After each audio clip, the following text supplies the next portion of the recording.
வாங்க நம்ம வீட்டில் எப்படி டிசிகட் கோகோனட் செய்கிறதுன்னு பார்க்கலாம். அதுக்கு தேவையான பொருள் என்னென்னு பார்த்துடலாம். பாருங்கள், சூப்பராக ரெடி ஆகிருக்கு.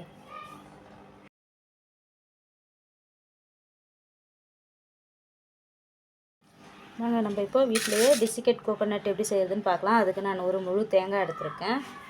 இந்த தேங்காவை நம்ம உடச்சிக்கலாம். அப்புறம் உடச்சிட்டு நான் இந்த அளவுக்கு மேலே இருக்க அந்த ப்ரௌன் பார்ட்டெல்லாம் கட் பண்ணி எடுத்துருக்கேன். இந்த அளவுக்கு இருக்குது. இப்போ நம்ம இதை கட் பண்ணி மிக்ஸி ஜாரில் பல்ஸ் மோடில் போட்டு எடுத்துக்கலாம். அப்புறம் இந்த அளவுக்கு நான் இப்போ கட் பண்ணி எடுத்துருக்கேன். இப்போ நம்ம பல்ஸ் மோடில் போட்டு எடுத்துக்கலாம். அப்புறம் இந்த அளவுக்கு ஆகிடுச்சு. இதுதான் பல்ஸ் மோடில் போட்டு எடுக்கிறது. நான் அடிகனமான ஒரு கடாயை வச்சுருக்கேன். இப்போ இதில் நம்ம போட்டு ட்ரை ரோஸ்ட்டு பண்ணணும். இப்போ நம்ம கடாயில் சேர்த்தாச்சு. இப்போ நம்மளுடைய தேங்காவுடைய ஈரப்பதம் போகிற வரைக்கும் நம்ம ரோஸ்ட் பண்ணி எடுத்துக்கிறோம். இது வந்து கடையில் அதிக விலை கொடுத்து வாங்க வேண்டியதில்லை. நம்மளுடைய ஃப்ரெஷ்ஷான இருக்க தேங்காவை எடுத்து கட் பண்ணி இந்த மாதிரி பல்ஸ் மோடில் போட்டு ட்ரை ரோஸ்ட்டு பண்ணாலே நம்மளுடைய டிசிகட் கோகோனட்டு சூப்பராக ரெடி ஆகிடும். நீங்களும் வீட்டிலே ட்ரை பண்ணி பாருங்கள். இந்த டிசிகட் கோகோனட்லேருந்து நிறைய ஸ்வீட் ஐட்டம், நிறைய ரெசிபி எல்லாம் செய்யலாம்.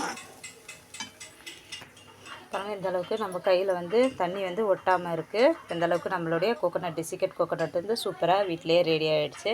இப்போ இதை நம்ம ஆற வச்சுட்டு ஒரு ஏர்டைட் கண்டெய்னர் பாக்ஸில் போட்டு வச்சிட்டா நம்மளுடைய டிசிகட் கோகோனட் ரெடி. கலர் மாறாமல் எடுத்துக்கணும். பாருங்கள், ஒரு பிளேட்டுக்கு மாற்றிட்டேன். நீங்களும் வீட்டில் ட்ரை பண்ணி பாருங்கள். வீடியோ பிடிச்சிருச்சுன்னா லைக் பண்ணுங்கள், ஷேர் பண்ணுங்கள். தேங்க்யூ.